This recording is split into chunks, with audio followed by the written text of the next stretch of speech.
They called it Standard Protocol. The universe learned to fear it first encounter. The Kethran science vessel, luminous endeavor, tumbled through space like a dying star. Its hull breached in 17 places, radiation pouring from its fractured reactor core. Inside the command center, Dr. Wellness pressed her three-fingered hands against the console, her bioluminescent skin flickering weakly as the life support systems failed. Around her, the rest of the crew lay motionless. Some were already gone. Others would follow soon. The distress beacon had been broadcasting for 6 standard hours. No response. The nearest Kethran patrol was 14 hours away, too far, too late. Wellness watched the view screen as her consciousness began to fade. The radiation was winning. Her species had evolved on a world with minimal cosmic radiation, their bodies elegant but fragile when exposed to such harsh energies. She thought of her spawn children back on Kethra Prime, of the research she would never complete, of the discoveries that would die with her. Then something appeared on the sensors. A ship. Large. Unknown configuration. The Perseverance had been cataloging asteroid compositions in the outer rim when Lieutenant Commander Marcus Webb picked up the distress signal. He was sitting in the command chair running through routine reports when the communications officer called out, "Sir, we have an emergency beacon, unknown origin, but the pattern suggests severe distress. Looks like a vessel in critical condition." Webb leaned forward, his weathered face showing concern but not surprise. After 20 years in the colonial fleet, he had responded to dozens of distress calls. Space was unforgiving. Ships failed. People needed help. That was just how it was. How far out? 42 minutes at maximum burn, sir. All right. Navigation, plot the fastest course. Engineering, I need maximum power to the drives. Medical, prep the bay for potential casualties. Marines, suit up. We don't know what we're walking into. In the Marine Ready Room, Sergeant First Class Linda Torres checked her equipment with practiced efficiency. She had done this hundreds of times. Helmet, SEALs, weapon, medical kit, cutting tools, emergency oxygen packs. Everything was standard issue. Nothing fancy. Just the gear that worked. Her squad gathered around her. 12 Marines, average age 26, most with 5 to 7 years of service. They had trained together, deployed together, bled together. Corporal James Park cracked his knuckles. Private First Class Amy Rodriguez adjusted her helmet seal. Lance Corporal Devin Mitchell reviewed the emergency rescue procedures on his wrist display. "Listen up," Torres said, her voice calm and clear. "Unknown vessel, unknown species, critical damage with radiation leaks. We go in, we secure any survivors, we get them out. Standard rescue protocol. Questions?" There were none. They had done this before. Different ships, different situations, same protocol. The Perseverance came alongside the luminous Endeavor, and what the sensors revealed made the bridge crew exchange glances. The ship was beautiful despite the damage, all flowing curves and crystalline structures, clearly built by a civilization with an aesthetic sense far different from human utilitarian designs. But it was dying, radiation bleeding from its core like a wound that would not close. "Sir," the science officer reported, "radiation levels are extreme. Anyone going over there is looking at a lethal dose in under 15 minutes, even with our best shielding." Webb nodded slowly. "What's the backup protocol?" "We deploy the automated rescue drones, sir. They can operate in those conditions indefinitely." "How long to get them operational and over there?" 2 hours minimum to prep and deploy." Webb looked at the sensor readouts. The alien ship's power signature was dropping fast. 2 hours was a death sentence for anyone still alive over there. He turned to the Marine Detachment Commander. "Captain Reynolds, can your people do this?" Captain Sarah Reynolds had been listening to everything. She looked at the radiation readings, did the calculations in her head, and came to the same conclusion Webb had. The drones were safer but slower. The Marines were faster but at risk. "Yes, sir. We have radiation suits rated for 15-minute exposure. We get in, grab who we can, and get out. Standard hot extraction." Webb gave the order. Dr. Wellness heard the cutting torch before she saw it. The sound of metal being sliced through penetrated her fading awareness. Her eyes opened slowly. Through the damaged view screen, she saw figures moving across the hull of her ship, bulky forms in heavy suits. Hope and confusion warred in her failing mind. The airlock door, jammed and twisted from the initial disaster, suddenly lurched as something powerful pulled it free. Light flooded in from the other side. Wellness tried to focus as a figure entered, moving with purpose and speed. Sergeant Torres saw the alien scientist and immediately switched to rescue mode. The figure was clearly suffering from radiation exposure, its skin flickering erratically, its breathing shallow. Torres pulled out her emergency medical scanner. The device had been programmed with information on hundreds of known species, but this one did not match any profile. It did not matter. Injury was injury. She could see shock, radiation poisoning, possible internal bleeding. Mitchell Rodriguez with me. Park, secure the corridor. I need a casualty count and a fast route out. Torres knelt beside Wellness and activated the universal translator they had been issued after first contact protocols were established. The device was new, still experimental, but it was better than nothing. Can you understand me? Torres asked slowly. We are here to help. How many others are alive? Wellness stared at the human through the transparent faceplate. The creature looked soft compared to some species she had studied. No scales, no natural armor, no visible weapons growing from its body, but it moved with absolute confidence despite the radiation that was surely killing it. 8. Wellness managed to whisper. 8 still alive. But the radiation. You cannot survive here. Torres checked her suit's timer. 9 minutes had elapsed since breach. She had 6 minutes left. It was enough. Ma'am, we have got 6 minutes. Tell me where your people are. Over the next 5 minutes and 43 seconds, Torres and her squad moved through the dying ship like a well-oiled machine. They found the 8 survivors all in various states of radiation poisoning. They used emergency stretchers carrying harnesses and, in 2 cases, simply picked up the aliens and carried them. The Kethrans were surprisingly light, their bodies designed for their low-gravity homeworld. With 30 seconds remaining on their safe exposure time, the last Marine cleared the airlock. They had retrieved all 9 survivors, cut through 4 jammed doors, bypassed 2 collapsed corridors, and established a safe extraction path for the automated drones to recover sensitive equipment. As the medical bay of the Perseverance worked to stabilize the Kethran survivors, Dr. Wellness lay on a biobed, her body slowly responding to treatment. The human medical staff had never treated her species before, but they adapted quickly, using their scanners and databases to identify what she needed. Captain Reynolds came to check on the rescued aliens personally. She found Dr. Wellness awake and surprisingly alert. How are you feeling? Reynolds asked through the translator. Alive, Wellness responded, her voice stronger now. Your warriors saved us. I do not understand how. The radiation should have killed them. Reynolds looked confused. Warriors? Oh, you mean the Marines? They are just regular troops, ma'am. Standard rescue protocol for distress situations. Wellness felt her skin pulse with confusion. Regular troops? Standard protocol? Her knowledge of galactic military structures was extensive.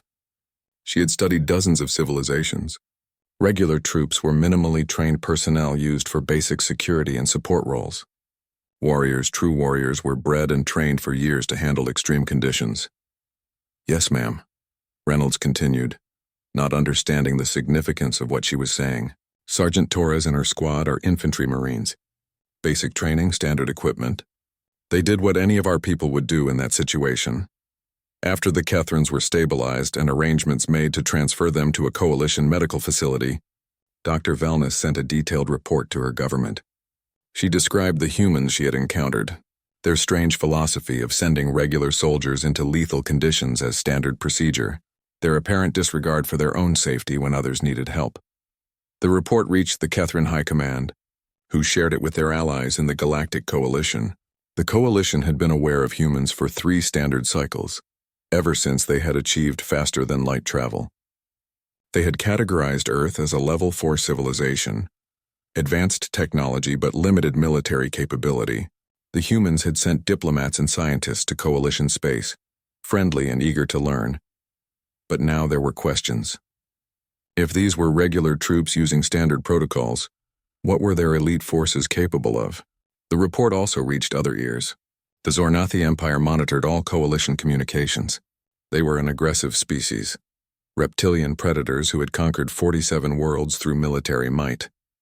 They viewed the Coalition as weak, too diplomatic, too reluctant to use force. When war-dominant Kresh read the report about humans risking their lives for unknown aliens, he felt something he had not felt in years. He laughed. His scales rippled with amusement.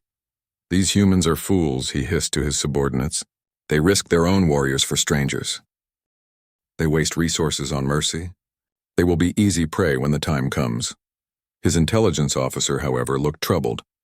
"My lord, the report indicates these were not elite warriors. They were described as regular troops." Kresh waved a clawed hand dismissively. "Propaganda. Trying to make themselves seem stronger than they are. I have seen this tactic before." Ignore it, but the seed had been planted. The galaxy was beginning to notice humanity. The question was whether that attention would bring friendship or conflict. 3 months later, Ambassador Sarah Okonkwo arrived at Coalition Central Station to begin formal diplomatic relations. She was a career diplomat, fluent in 6 Earth languages and now learning the 3 primary Coalition languages. She had been briefed on Coalition customs, hierarchy, and etiquette. What she had not been briefed on was how much interest her species had generated. As her shuttle approached the massive station, she could see ships from dozens of species, all bearing the markings of diplomatic missions or military observers. The Coalition had invited everyone to meet the humans formally. Okonkwo smiled. This was going to be interesting. In the Coalition's Military Analysis Center, Supreme Marshal Theron studied the human files with growing concern. The Kethrin rescue had been just the first incident. In the 3 months since, there had been 4 more encounters between humans and various species. Each time the humans had displayed capabilities that seemed inconsistent with what the Coalition understood about them. A human cargo ship had fought off 3 pirate vessels using nothing but improvised weapons and clever tactics. A human research team had survived a hostile planet's conditions that killed half the alien security team, sent to protect them. Human engineers had repaired a station's life support system in conditions that should have incapacitated them. Every report said the same thing: standard procedures, regular personnel, basic equipment. Theron did not believe in coincidences. Something was deeply unusual about these humans. He needed to understand what it was before it became a problem. As Ambassador Okonkwo prepared for her first official meeting with the Coalition Council, she reviewed her notes one final time. She would speak about trade, cultural exchange, scientific cooperation, and mutual defense. She would position humanity as a friendly but capable partner. What she did not know was that the galaxy was no longer wondering if humans were friendly. They were wondering if humans were dangerous. In the Zor-Nathi war fleet, war-dominant Kresh reviewed tactical plans for a potential human conflict. His empire had been expanding slowly, testing the Coalition's will to fight. So far, the Coalition had negotiated, compromised, and retreated. Kresh was confident they would do the same if he moved against human space. The humans were weak. Their compassion made them vulnerable. It was time to teach them the cost of weakness. He gave the order to begin preparations. Within 6 standard months, the Zor-Nathi Empire would strike. The misunderstanding. The Coalition Council chamber was designed to inspire awe. Built from materials harvested from a dozen worlds, the circular room stretched 300 meters across. Representatives from 147 species sat in ascending tiers, each delegation in their designated section. At the chamber's center stood a platform where speakers addressed the assembly. Ambassador Sarah Okonkwo stepped onto that platform and felt the weight of history. She was the first human to formally address the Galactic Coalition. Every word would be recorded, analyzed, and remembered. She took a breath and began. "Honored representatives, I bring greetings from the people of Earth and our colonial worlds. We stand before you with gratitude and hope. Gratitude for welcoming us into this community of civilizations. Hope that together we can build a future of peace and prosperity." Her speech lasted 20 minutes. She spoke of Earth's diversity, of humanity's struggles and achievements, of their desire to learn from older civilizations. She was eloquent, sincere, and well-received. The council members listened respectfully, some nodding with approval. But when the formal pleasantries ended and the private meetings began, the questions changed. Supreme Marshal Theron met with Okonkwo in a secure conference room. He was Valdros, a species known for their strategic brilliance. His 4 eyes studied her carefully as they sat across from each other. "Ambassador, I hope you will forgive my directness. We need to discuss your military capabilities." Okonkwo had expected this. "Of course, Marshal. We are happy to be transparent about our defensive capabilities. We have no interest in conquest or aggression. Theron activated a holographic display. Images appeared showing the Kethrin rescue, the pirate incident, and the other encounters. These events have raised questions. Your people display remarkable capabilities in extreme conditions. We wish to establish military cooperation protocols, particularly with your elite warrior forces. Okonkwo looked at the images, then back at Theron with genuine confusion. Elite forces? Marshal, the Marines who conducted the Kethrin rescue were regular infantry. Standard emergency response training. The room went very quiet. Theron's diplomatic aide, a Kethrin named Solris, leaned forward. Ambassador, perhaps there is a translation error. These Marines who entered lethal radiation zones, who risked their lives for unknown aliens, these were your standard troops? Yes, Okonkwo confirmed. Standard training for our Marines is 12 weeks of basic combat instruction, followed by specialized training in their chosen field. Emergency rescue operations are part of standard protocol. Any Marine unit could have done what Sergeant Torres's squad did. Theron exchanged a look with his aide. And your elite forces? Your special operations units? Okonkwo pulled up her own display showing Earth's military structure. Our special operations forces make up less than 2% of our military.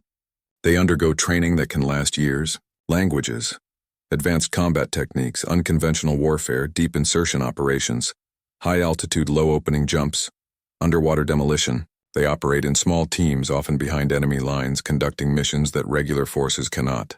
Cannot? Theron interrupted. You mean your regular forces are not capable of these operations? They could do many of them, Okonkwo explained, but special forces are optimized for those specific missions. It is a question of specialization. Our regular infantry are generalists. They can fight in any environment, any condition, as part of large-scale operations. Special forces are specialists for surgical operations. Solris was frantically typing on his data tablet.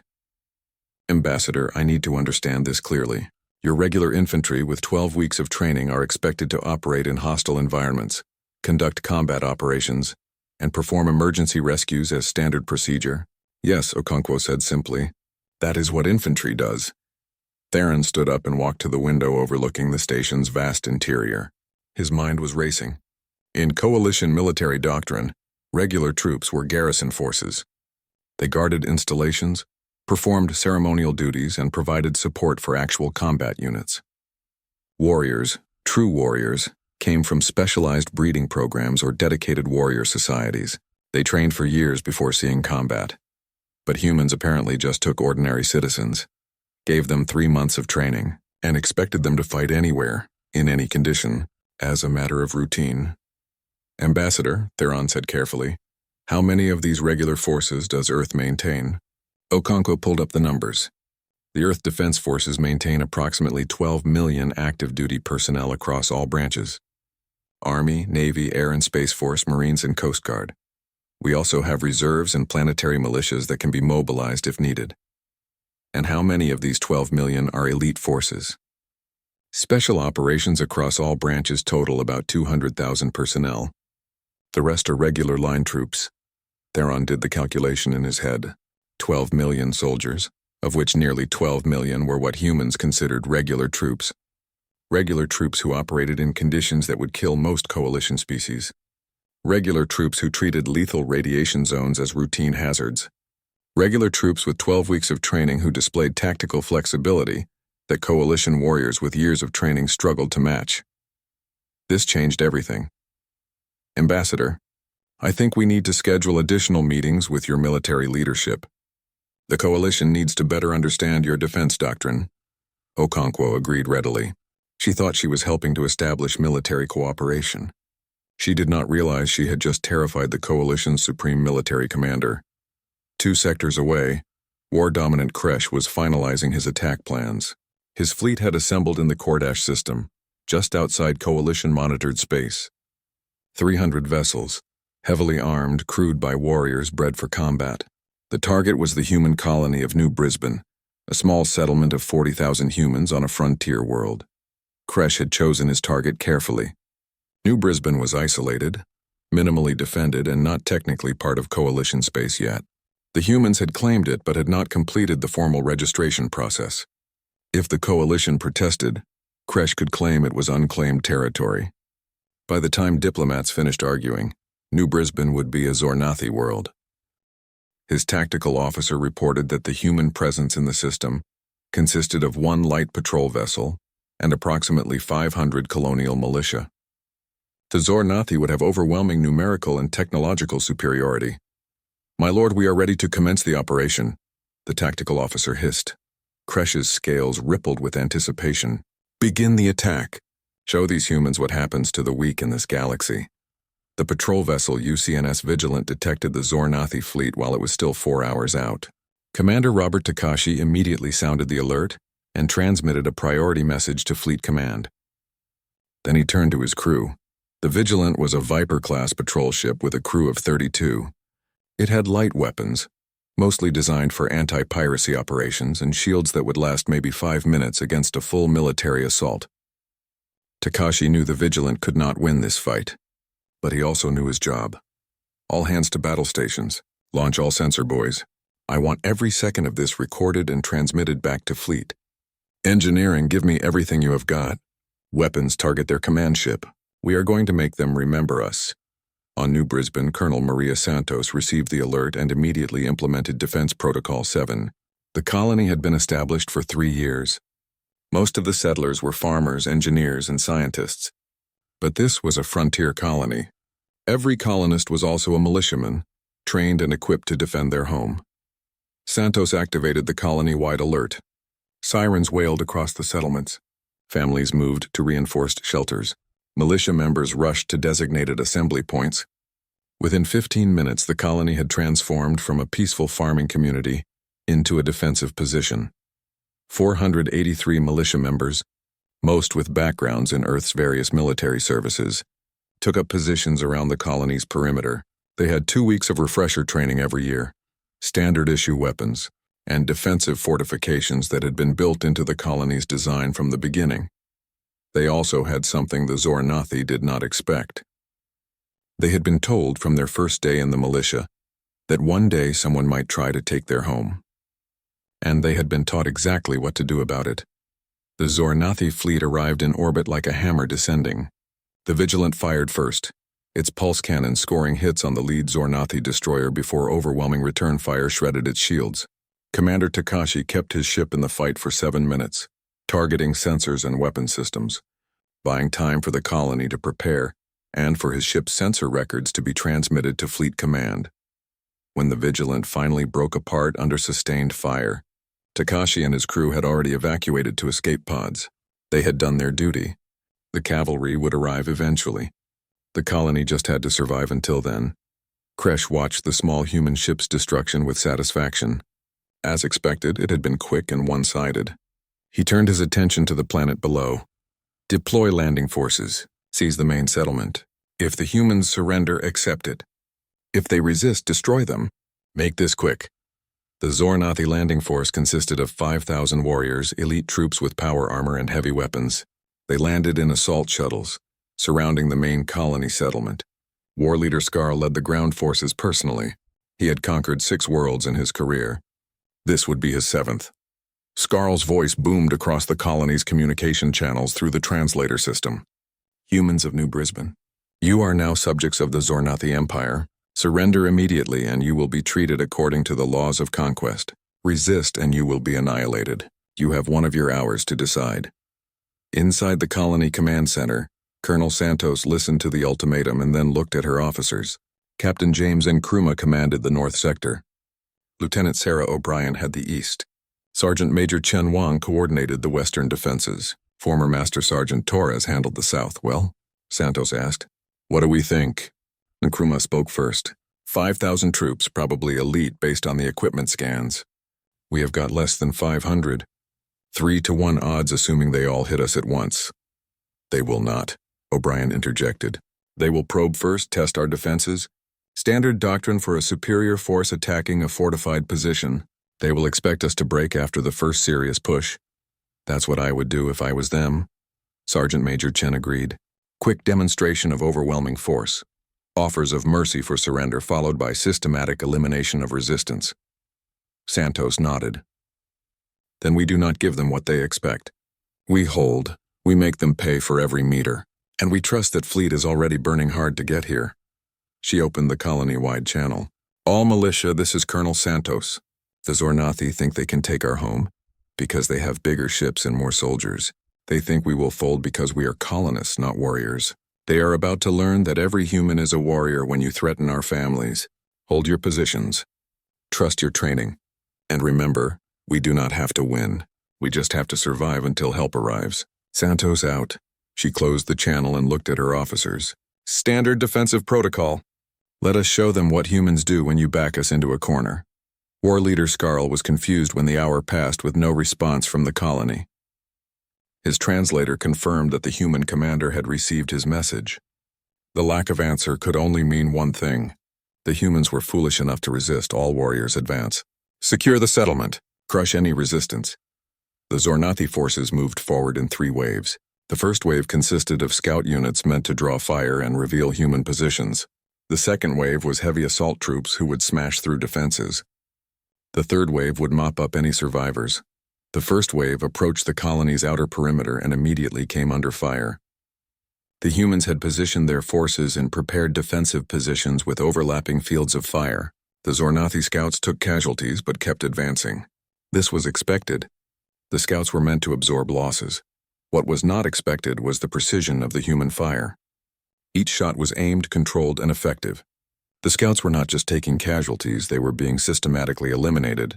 Within 5 minutes, the entire first wave had been destroyed without breaking the human defensive line. Skarl was impressed despite himself. The colonists had some skill, but skill would not matter against power armor and heavy weapons. Second wave advance. Bring up the armored units. The second wave rolled forward. Powered armor that could shrug off small arms fire. Heavy weapons teams with plasma cannons and assault vehicles designed to break fortifications. This was the real attack. The first wave had been a test. This was meant to end the resistance. The humans adjusted their tactics immediately. Anti-armor teams targeted vehicle weak points. Snipers aimed for sensor clusters on power armor. Coordinated fire focused on single targets. Overwhelming individual shields through volume rather than power. And everywhere the Zornathi pushed, they faced organized, disciplined resistance. The second wave made it to the colony's outer buildings before stalling. The humans had turned every structure into a defensive position. The Zornathi found themselves fighting room to room, corridor to corridor, and taking losses at a rate that shocked their commanders. Skarl pulled his forces back after losing 800 warriors. This was wrong. The colony should have fallen already. These were colonists, farmers, not professional soldiers. How were they fighting so effectively? What Skarl did not understand was that every human in that colony had been a soldier at some point. Every one of them had served in Earth's military.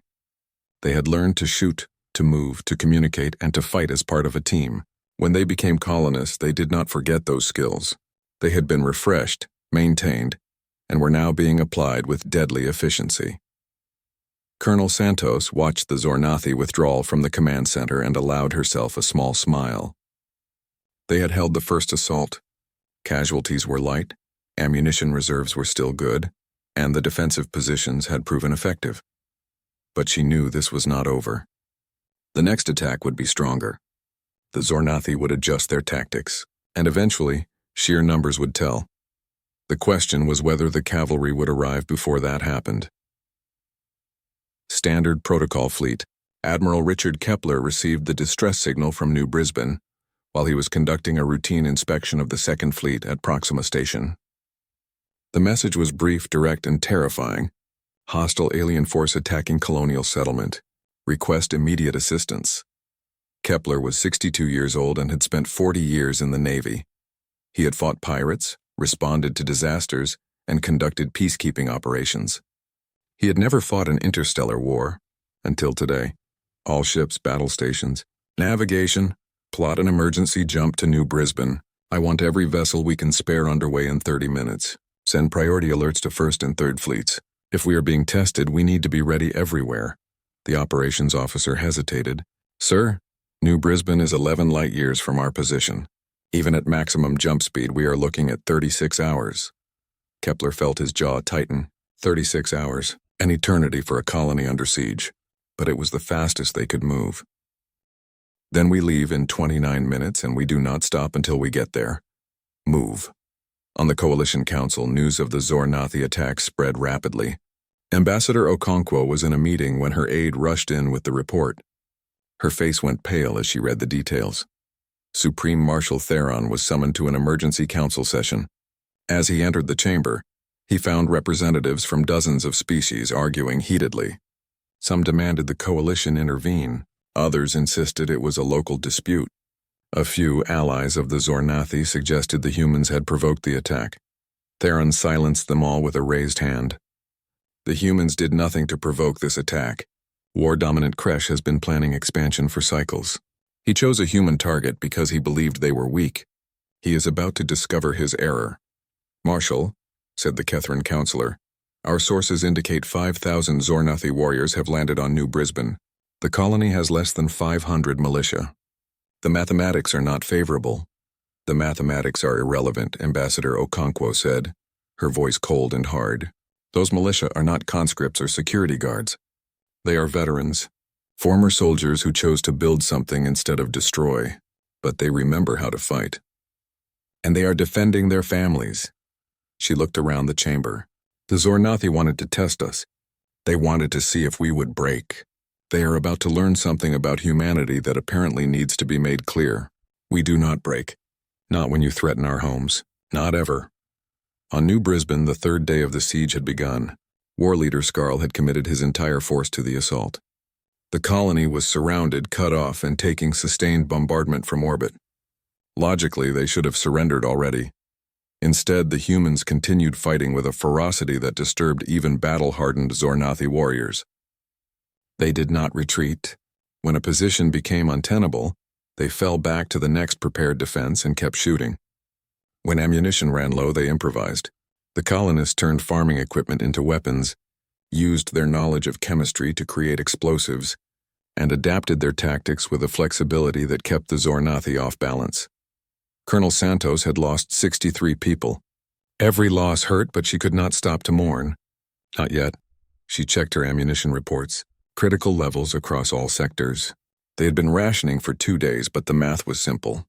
They would run out before the enemy gave up, unless help arrived soon. Colonel, Captain Nkrumah called from his station. We have got multiple jump signatures appearing at the edge of the system. Lots of them. Santos felt hope surge through her exhaustion. IFF transponders? Confirmed. Earth Defense Forces. It is the Second Fleet, ma'am. All of it. 57 warships dropped out of faster-than-light travel and immediately began accelerating toward New Brisbane. Admiral Kepler stood on the bridge of the carrier EDFS Indomitable and assessed the situation with cold fury. Communications. Hail the Zor-Nathi fleet. Tell them they have one chance to withdraw peacefully. Tactical target solutions on all hostile vessels. If they so much as twitch wrong, I want them disabled. The Zor-Nathi fleet commander received the message and made a fatal error. He believed his superior numbers would intimidate the humans. He had 300 ships to their 57. The mathematics favored him. Maintain position. Prepare to engage the human fleet. Kepler received the response and nodded slowly. They made their choice. All ships engage at will. Rules of engagement are weapons-free. Show them why you do not attack Earth colonies. The Battle of New Brisbane lasted 47 minutes. The Zor-Nathi fleet learned several painful lessons in that time. First, human ships were built for efficiency and firepower, not aesthetics. Second, human crews trained obsessively for combat scenarios. Third, human commanders were willing to make aggressive tactical decisions that risked their own vessels to achieve objectives. Most importantly, they learned that every single person on those ships, from the admiral to the newest recruit, treated the defense of human colonies as a personal mission. The Earth Defense Forces did not fight with the cold calculation of professional warriors. They fought with the protective fury of people defending their families. The Zor-Nathi lost 187 ships. The rest fled. The human fleet lost 3 destroyers and had 12 other ships damaged. It was a crushing defeat for an empire that had not lost a battle in 40 standard cycles. On the surface, war leader Skarl received the withdrawal order and refused to believe it. His fleet defeated by inferior numbers? Impossible. But as he watched human dropships descending through the atmosphere, carrying reinforcements for the colony, he understood that everything had changed. His remaining warriors retreated to their landing zone and evacuated under covering fire. They left behind 2,000 dead, countless wounded, and the realization that they had made a terrible mistake. Colonel Santos stood in the colony's main square and watched the Earth Defense Forces Marines deploying. They moved with practiced efficiency, securing the perimeter, setting up aid stations, and beginning cleanup operations. She recognized Sergeant First Class Linda Torres among them, now wearing combat ribbons from the Catherine Rescue. Torres saw Santos and approached, offering a salute. "Ma'am, 2nd Marine Battalion reporting. Are you all right?" Santos returned the salute, her hand steady despite her exhaustion. "We held, Sergeant." "We held?" "Yes, ma'am," Torres said, her voice full of pride. "You sure did. Hell of a job for a bunch of farmers." Santos smiled tiredly. "We used to be soldiers, Sergeant. We just took some time off to grow vegetables." The aftermath of New Brisbane sent shockwaves through the galaxy. The Coalition Council held emergency sessions. Ambassador Okonkwo presented detailed reports on the battle, both in space and on the ground. The numbers told a clear story.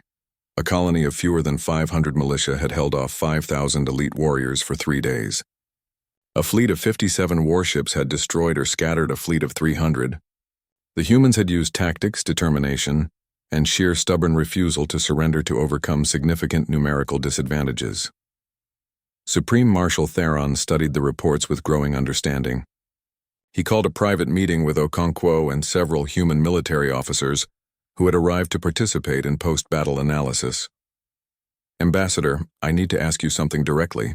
At New Brisbane, your militia held for 3 days against overwhelming force. Your fleet destroyed a numerically superior enemy. Were these elite units? Special forces?" Colonel Maria Santos, who had been invited to attend, answered. "Marshal, my militia were colonists. Farmers, engineers, teachers. All of them had served in Earth's military at some point, but that was standard for colonists.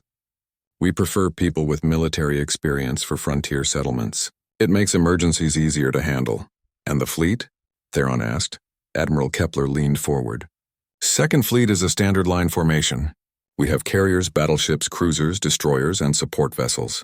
Standard crew training, standard equipment, standard tactical doctrine for fleet actions." Theron was silent for a long moment. Then he asked the question that had been bothering him since the first reports from the Catherine Rescue. "What is your definition of standard?" Lieutenant Commander Marcus Webb, who had conducted the Catherine Rescue, spoke up. "Marshal, standard means it is what we expect from everyone. Standard training means the basic skills every service member learns. Standard protocol means the procedures we follow routinely. Standard equipment means the gear everyone carries. But your standard includes operating in conditions that would kill most coalition species," Theron pointed out. "Your standard includes fighting against superior numbers. Your standard includes rescuing strangers from lethal environments." Webb shrugged. "Yes, sir. That is what soldiers do." Theron finally understood. Humans did not have a warrior caste because they did not need one.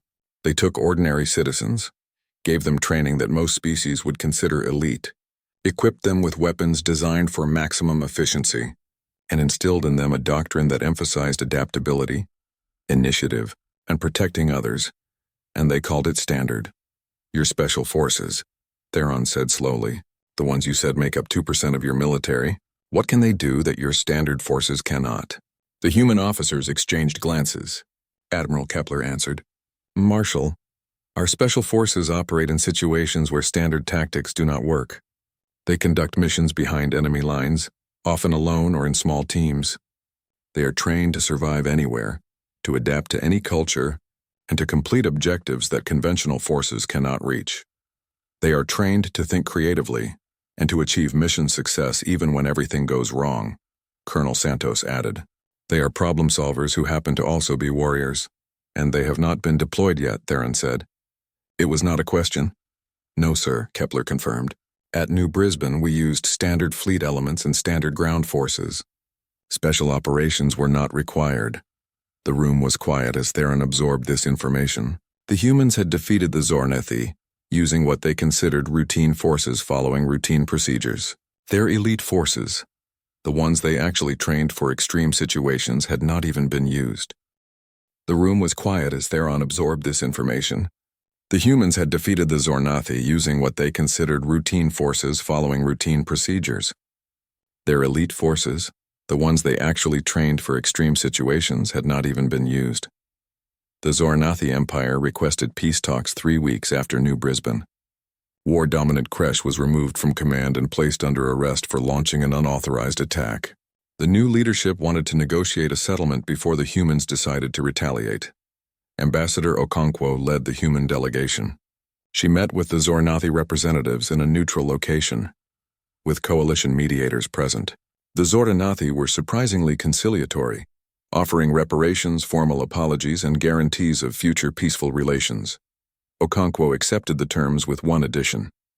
She insisted that the treaty include a clause recognizing all human colonies and settlements as sovereign territory under Earth's protection. Any attack on a human colony would be treated as an act of war against Earth itself. The Zornathi agreed immediately. 6 months after New Brisbane, the Galactic Coalition Academy of Military Science held a special symposium. The topic was human military doctrine, and it attracted attendees from 70 species across both galaxies. Supreme Marshal Theron gave the opening address. He stood before thousands of military officers, strategists, and government officials and projected images from New Brisbane, the Catherine rescue, and several other human operations. "We called them standard procedures," Theron said. "We thought it was propaganda or mistranslation. We were wrong. What humans call standard, we would call exceptional. What they call routine, we would call heroic. What they call basic, we would consider advanced." He brought up a new image showing a human soldier in full combat gear. This is a member of Earth's regular infantry. They receive 12 weeks of training before deployment. In that time, they learn to shoot, move, communicate, provide medical aid, operate in any environment, and function as part of a team. They are expected to be able to fight, build, rescue, and adapt to any situation. Another image appeared, showing the militia at New Brisbane. These are colonists, farmers, and engineers. They fought elite warriors for 3 days using nothing but standard equipment and standard training that they received years before. They succeeded because humanity has made soldiering a universal skill, not a specialized caste. Theron paused, letting his words sink in. The question you are all wondering is, what happens when humans deploy their elite forces? What happens when they send their special operations units, their commandos, their warriors who train for years instead of weeks? He smiled grimly. I hope we never have to find out, because if their standard troops can do what we saw at New Brisbane, I do not want to imagine what their elite forces are capable of. In the audience, representatives from the Zornathi Empire shifted uncomfortably. They had learned that lesson at a cost of 2,000 warriors and 187 ships. The symposium continued for 3 days. Human officers gave presentations on training methods, tactical doctrine, and operational planning. Coalition officers asked hundreds of questions, trying to understand how humans achieved such consistent results with such relatively short training periods. The answer, it turned out, was both simple and complex. Humans expected a lot from their people. They trained intensively but efficiently. They emphasized critical thinking and adaptability over rote memorization. They promoted based on merit rather than bloodline.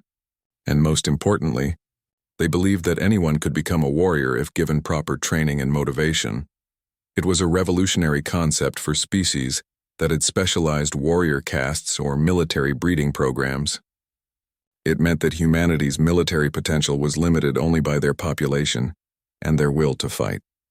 And given what New Brisbane had demonstrated about human will, that was a terrifying prospect for anyone who might consider them enemies.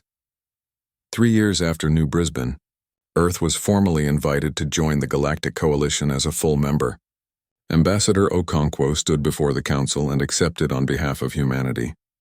She gave a speech about cooperation, mutual respect, and building a better future together. But everyone in the chamber remembered New Brisbane. They remembered the Catherine rescue. They remembered a dozen other incidents where humans had displayed capabilities that exceeded expectations. As Okonkwo finished her speech, and the council voted unanimously to accept Earth's membership, Supreme Marshal Theron reflected on how much had changed in just 3 years. Humanity had gone from an unknown species to a respected member of the galactic community. More importantly, humanity had established something that could not be taken away. They had established a reputation. They had shown the galaxy that humans protected their own, helped those in need and refused to back down when challenged. They had called it standard protocol. The galaxy had learned to respect it. On New Brisbane, Colonel Maria Santos attended the dedication of a memorial to those who had died defending the colony. 63 names were carved into stone, ordinary people who had done extraordinary things. As she stood before the memorial, Sergeant First Class Linda Torres approached. "It is a good memorial, ma'am." Santos nodded.